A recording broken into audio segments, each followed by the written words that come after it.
Olá pessoal do Cinepop, eu sou Letícia Lassi e hoje eu venho falar para vocês da grande estreia de 2020, Tenet. You chose to die instead of giving up your colleagues.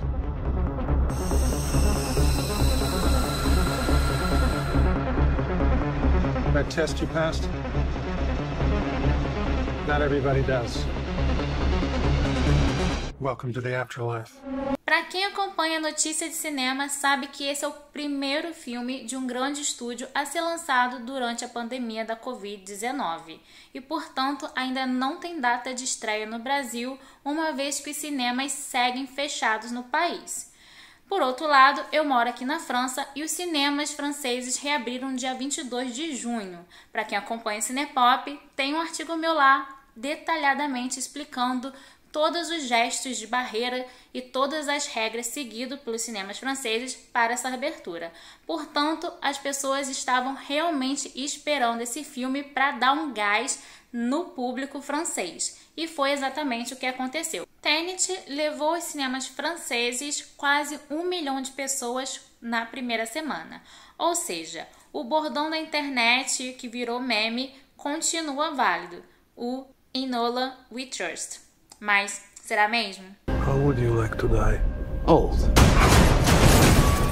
You chose the wrong profession.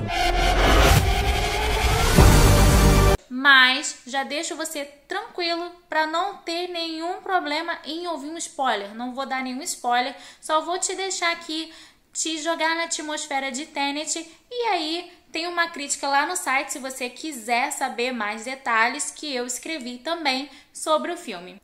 Primeiro, os filmes do Nolan sempre estão brincando com a gente sobre a noção de espaço e tempo. Isso ele trabalhou no filme do Interestelar, aí trazendo a noção dos black holes, dos buracos negros. E isso também vem no Tenet, só que ele traz uma outra sugestão da física que é de entropia. E aí, se você achar que eu vou explicar o que é entropia, pode esquecer. Eu não faço ideia, eu li na Wikipédia para poder entender mais ou menos o que é esse mundo que o Nolan está trazendo pra gente. Quando o protagonista John David Washington, filho aí do maravilhoso Denzel Washington, e aí que brilhou protagonizando Infiltrados na Clã em 2018, esse filme que levou o Nolan a convidá-lo para ser protagonista do seu, ele começa o filme ali como um agente anônimo, ele mesmo não tem nome no filme, ele se chama O Protagonista nos créditos. Ele tem uma missão de descobrir quem é o causador, quem é a figura por trás do fenômeno que ele percebe dentro dessa missão que ele teve antes. Da mesma forma que Interestelar tem um dos astronautas a explicar pra gente lá qual é o limite do espaço-tempo, como o tempo passa, nesse filme tem uma cientista que vai explicar ali mais ou menos o processo de entropia que ele chama de inverse objects, que é os objetos invertidos. E aí ela não sabe da onde veio esses objetos invertidos, eles estão estudando, e aí tá a grande charada do filme, saber da onde vem, mas eles têm uma teoria, que ele vem do futuro, e esse futuro é um futuro em guerra, no qual esses objetos acabaram parando aqui na atualidade, e a grande missão do nosso protagonista é salvar o mundo da Terceira Guerra Mundial. Nessa cena que eu falo, que é pra gente não ficar ali muito preocupado em entender, ela diz algo que é "Don't try to understand it, just feel it". Não tenta entender, só sinta-o. Então, a partir disso, você ouve e fala: calma aí, eu não preciso tentar entender exatamente, vamos entrar nessa viagem, como a gente fez com A Origem, que continua sendo o meu filme preferido do Nolan. Se você é muito apaixonado pela Origem, como eu, talvez o Tenet não é tão bem construído quanto A Origem foi. Ele talvez esteja ali entre o Interestelar e o Dunkirk. Who's the American? He seems nice. I invited him to the dinner. good with fists for a diplomat. O elenco é ótimo. Robert Pattinson é um companheiro ali, vive ali o parceiro do protagonista, o Neil, e ele tem realmente uma ótima sintonia, os dois juntos, e foi escolhida a dedo pelo Nolan, que foi a Elizabeth Debicki, que ele a viu no filme As Viúvas, do Steve McQueen, em 2018, e a convidou para fazer o papel da Kate, que é a mulher do grande vilão. Por um lado, complicava falar sobre conceitos de física, entender da onde vinha essas partículas que eles veem no filme, e que eles, não somente as partículas, e muita coisa acontece ao inverso, esse mundo ao inverso, é uma narrativa que é muito simples, que é a narrativa do homem com uma missão, que seria o herói, para destruir o grande vilão. E isso fica muito forte porque o grande vilão, que é vivido por Kenny Graham, que esteve no filme Dunkirk com o Nolan já, ele é muito caracterizado como o super vilão. Um nome russo, ele é violento com a mulher, maltrata a mulher o tempo inteiro. Ela ali serve de ilustração desse cara sádico que gosta de ver os outros sofrer. E na mão dele, ele é um megalomaníaco que vai querer todo o poder do mundo para ele. E ele é o responsável por trás desse projeto. Obviamente, o filme não é só essa narrativa dele atrás desse super vilão.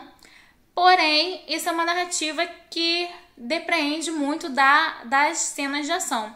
E aí eu deixo para vocês também um comentário sobre as cenas de ações que são maravilhosas. E aí vai um parabéns a mais, não somente pelos atores, mas para os dublês. Eu li que o Christopher Nolan, ele não usou o chroma key, ele não fez as cenas em estúdios, as cenas foram feitas em locais. Obviamente tem os efeitos especiais ali, mas as cenas foram feitas por dublês. A escalada no prédio é uma cena ótima.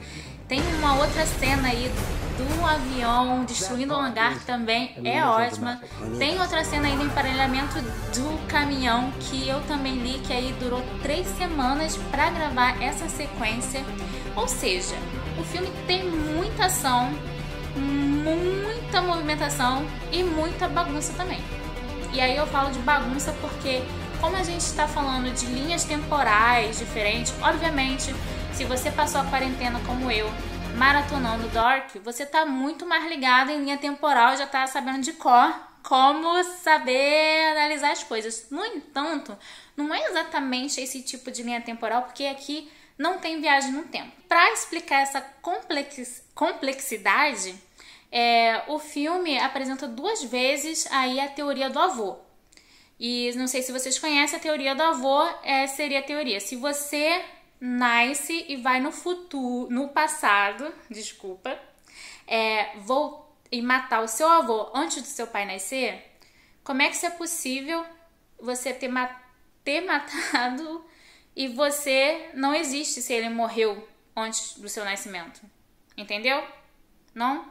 E essa teoria, ela já foi usada no Looper, Assassinos do Futuro, do Rian Johnson, e também no filme de 2002, A Máquina do Tempo, com o Guy Pearce, que também fala aí da lógica de você criar a máquina, e aí a máquina não pode mudar o passado, porque foi a causa que fez você criar a máquina. Não é a mesma coisa, mas é a mesma alusão. Então tem essa sugestão aí no filme. E aí tem umas questões de linhas temporais que não são linhas temporais, mas são encontro do reverso. Porque você pode voltar. Você pode voltar no tempo e os personagens eles vão se encontrar nesse espaço aí. E entender exatamente isso é a chave do Tenet.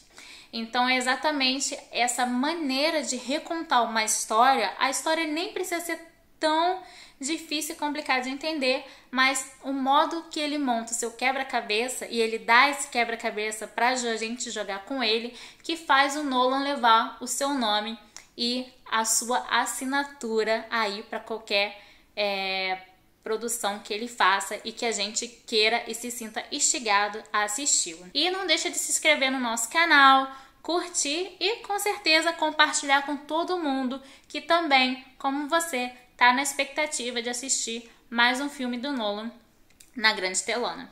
Até a próxima. Tchau! This reversing the flow of time